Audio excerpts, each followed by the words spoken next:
앞서 사회 전반에 걸쳐 일어나고 있는 몇 가지 변화를 연대순으로 살펴봤죠.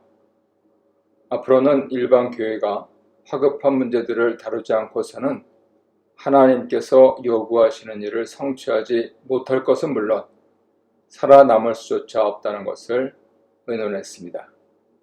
그 다음 여러 가지 교회 성장 전략들을 검토해 봤는데요. 모방할 수 있는 건강한 전략들은 오늘 이후에 얘기하게 될 그룹 안의 그룹, 모임 안의 모임, 셀, 구역, 속회 등으로 불리는 형태를 띈다고 말했습니다. 이어서 크기가 각기 다른 교회의 조직 체계들을 대략적으로 설명했습니다. 어떤 교회들은 교세가 확장하면서 양육의 질이 떨어질 수 있을 거라고 결론지었죠. 이를 바탕으로 해서 미래 교회 모델로서 메타 교회를 소개하고자 메타 교회의 기본 단위인 셀, 작은 모임은 안정되고 의미 있는 보호를 제공할 수 있을 만큼 작으면서도 매우 융통성이 있어서 작은 교회에서 초대형 교회에 이르기까지 모든 교회 안에 확실히 양육세를 둘 수 있게 만든다 하는 점들이 얘기될 것입니다. 메타교회란 용어는 목회 방법에 관한 사고의 변화와 교회의 하부 조직 형태의 변화를 모두 의미합니다. 교회의 규모와 상관없이 어떤 교회든지 메타교회로 변환을 시작할 수 있습니다. 메타교회 모델은 88페이지 테스트에서 제기되는 문제들을 전통적이 아닌 새롭게 보는 시각을 제공하는 것입니다. 메타교회 방법론을 기존 교회에 그대로 적용한다면 계속 실패하고 결과를 얻는다 해도 미미할 수 있습니다. 주일학교가 성장의 기초가 되었을 때 일반적인 유형은 담임 목사가 부교육자와 교사들을 이끌고 함께 모임을 계획하는 데 시간을 들이는 것에 있었습니다. 이 원리를 주일학교에만 적용하지 말고 전 교회로 확대하자는 것입니다. 담임 목사가 직접 뛰어들어서 평신도 운동 권한을 주고 비전을 제시하면서 예배만큼이나 중요하게 핵심 목표를 삼을 때 성공할 수 있다는 것이죠. 이때 아주 뚜렷한 두 가지 요소는 가정 단위의 작은 그룹과 큰 단위의 찬양 예배 그룹입니다. 이 두 요소 모델은 어떤 면에서 이스라엘 민족의 예배 유형과 비슷합니다. 하나님의 백성들은 약속의 땅을 정복했을 때 지파별로 작은 마을에 정착했습니다. 그들은 가정에서 그리고 포로 때부터는 지역 회당에서 다른 가족들과 함께 예배를 드렸습니다. 회당은 유대인 남자 10명만 있어도 시작할 수 있었습니다. 동시에 이스라엘 백성은 1년 동안 일정한 기간을 두고 절기나 성일에 드리는 제사를 위해 큰 무리로 모이기도 했습니다. 출애굽기 23장 14절이야 신명기 16장 16절이야 보세요. 이처럼 약 10명가량이 참석하여 돌보는 법을 배우고 주 예수 그리스도를 구주로 받아들이며 기록된 하나님 말씀을 배우고 자신의 삶에 적용할 때 서로를 칭찬해주고 격려하면서 성령을 체험할 수 있습니다. 복음 전도와 영적 양육과 봉사를 결합하는 것입니다. 예수님의 제자들이 어떻게 자라고 있는지, 서로 보살핌을 받고 격려를 받고 있는지 여부는 전적으로 셀그룹과 셀리더의 훈련 강도에 달려 있습니다. 특수부대와 보충 병력의 차이는 바로 훈련 강도에 있는 것이죠.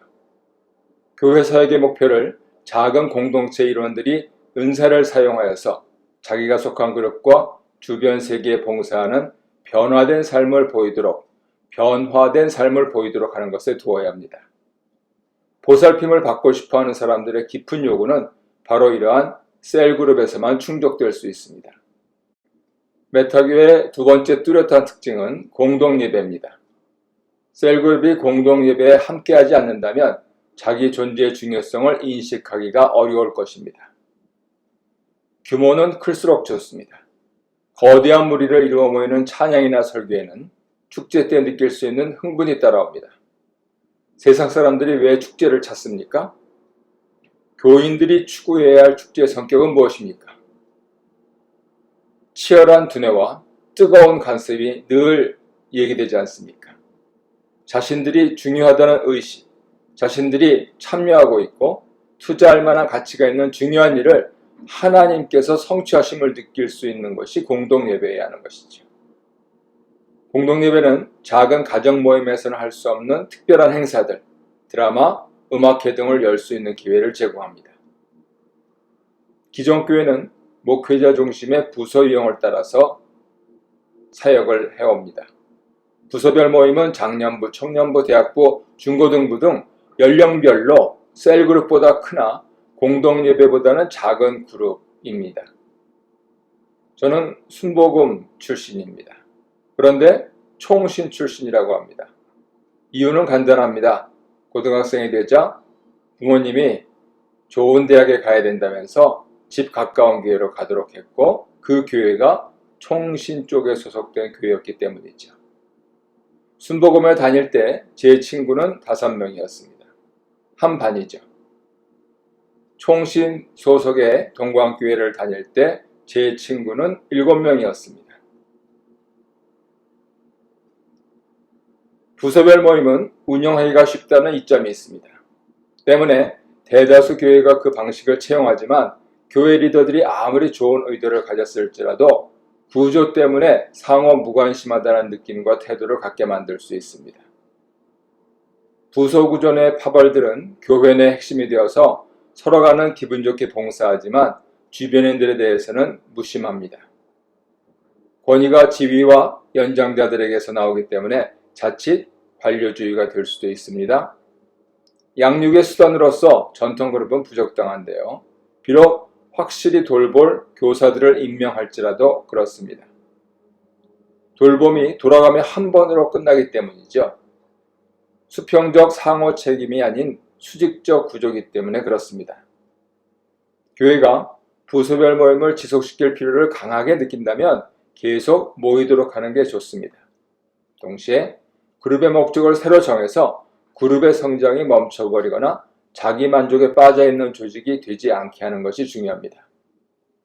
이름 그대로 남성교회, 여성교회이지 않습니까? 교인들 가운데 자기 문제에 대해 목사와 이야기하고자 하는 사람들은 몇 %나 되나요? 누군가 병원에 입원해서 평신도 10명이 방문할지라도 교회가 자기에게 관심이 있다는 것을 느끼도록 하기 위해서 목사의 병문안을 필요로 하지 않습니까? 목회자들은 이런 기대를 저버리지 않기 위해서 부지런히 뛰어다닙니다. 시간이 가면서 많은 사람들은 어째서 소속감이나 보호를 받고 있다는 것을 더 깊이 느끼지 못하는지 이해하지 못하고 불만을 품고 환멸을 느끼게 됩니다.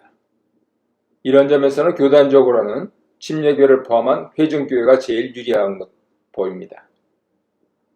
양육할 때 은사가 억제되지 않도록 조심해야 됩니다. 은사를 활용할 때는 한 사람은 주고 한 사람은 받는 구조를 피해야 합니다.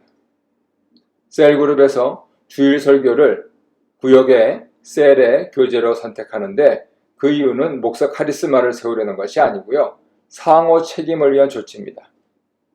받았으면 나도 돼줘야 하기 때문이죠. 전통 구조 속에서는 중요한 은사 사용을 막아서 사람들 대부분이 괜찮다고 가정합니다. 결과적으로 사람의 깊은 상처를 구조적으로 무시하는 결과를 낳을 수 있습니다. 산호라면 있을 수밖에 없는 감정이 폭발하는 일이 매주 반복되면 교사가 무슨 일을 할 수 있겠습니까? 묵은 말을 하고 나서 일을 계속해 나가는 것 말고 무슨 방법이 있습니까? 목사도 마찬가지입니다. 상처를 입고 있는 많은 사람들이 사람들의 쑥덕공론을 부채질할까 염려되어서 좀처럼 자신을 털어놓지 않습니다. 많은 그리스도인들이 용납되고 보호받으려는 교회 안에서의 이런 싸움을 경험합니다. 대부분 교회들이 양육 차원으로 들어가기를 어려워하죠. 학생회, 청년회, 여전도회는 교인들이 개인 생활에서 겪고 있는 혼란을 다룰 준비가 되어 있지 않습니다. 목사와 평신도 리더들이 전통적 목회관의 눈이 가려서 하나님께서 보내시는 사람들의 필요를 깨닫지 못할 수도 있기 때문입니다. 특히 코로나로 인해서 대부분의 사람들이 낙담해 있는 상황을 생각할 때 우리 마음 자세를 바꿔야 합니다. 패러다임의 변화는 교회 리더들에게서 먼저 일어나야 하고 그 변화로 말미암아 새로운 형태의 교회 조직이 형성되어야 합니다. 메타교회 체계 안에 있는 4가지 핵심 개념을 말씀드리고 토론하도록 하겠습니다. 신자들이 어떤 소속감을 갖게 됩니까? 신입교인들이 어떤 과정을 통해 다른 교인들과 동화됩니까? 크기가 다른 그룹들이 어떻게 다른 행동을 하게 합니까? 어떻게 하면 수적으로 성장하면서 목회적인 양육을 지속시킬 수 있나요?